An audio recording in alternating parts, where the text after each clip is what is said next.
I'm Katie. And I'm Alana. Last year we did a project for our bronze group to find out whether colours and pictures affect the memory. We found that yes, colours and pictures make a significant difference.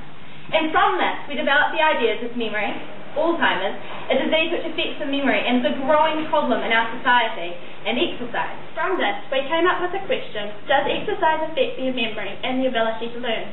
And if exercise is started at different stages of life, does it still have the impact at all ages? We used 18 mice as our test subjects at 3 different ages.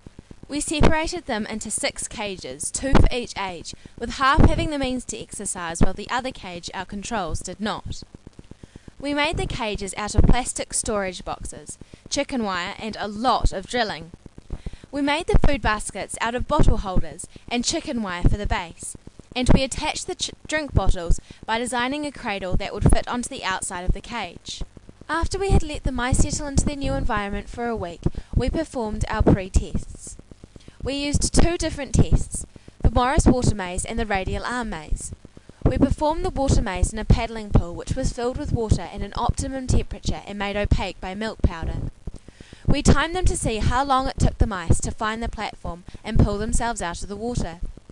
We did this a second time, 2.5 hours later, to see whether they could remember where the platform was by using their memory supported by the bearings set up around the room. The other form of test that we used was the radial arm maze. After trying to source out a maze, we decided to construct our own one. This was done by using plastic guttering, a thick plastic sheet, and a cake tin. By researching the maze and seeing ways it had been put together, we designed our own model and made it. The maze had 8 identical arms with a food cup at each end. 4 of these cups contained a food treat of custard. We set the mice off from the centre of the maze and recorded the arms that the mouse went down as well as the time until they had reached all the food treats. Like the water maze, we did the test a second time to show us whether the mouse had learnt where the food treats were or not.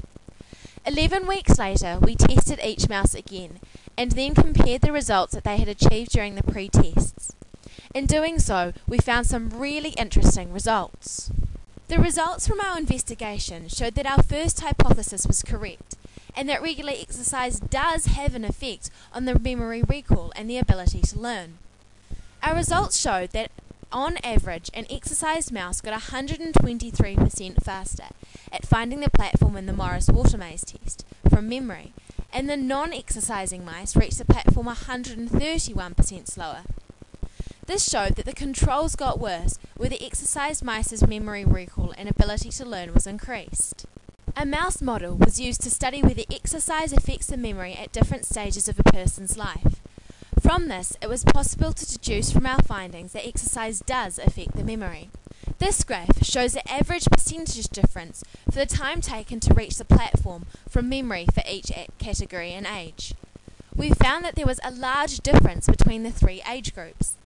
The graph showed that the oldest aged mice learnt the best, followed by the youngest age and then the middle-aged group. From this, we came to the conclusion that starting exercise at an older age can have a similar effect on learning and memory to starting at a younger age. We used the results from the water maze to conclude rather than the radial arm maze, as from our research we found that the water maze test is more reliable as the mice are not water or food deprived but only motivated to escape from the water. So, exercise does improve the memory. This could be because exercise keeps the body working at its best, as the circulation of oxygenated blood is more efficient. We found that we had a large standard error mean, but this we had already predicted to be the case because we only had 18 mice. If we were to do this project again, we would try to have a larger sample size of mice, which therefore would have meant our results would have been more valid. We also would have tried to have a bigger age gap between the mice.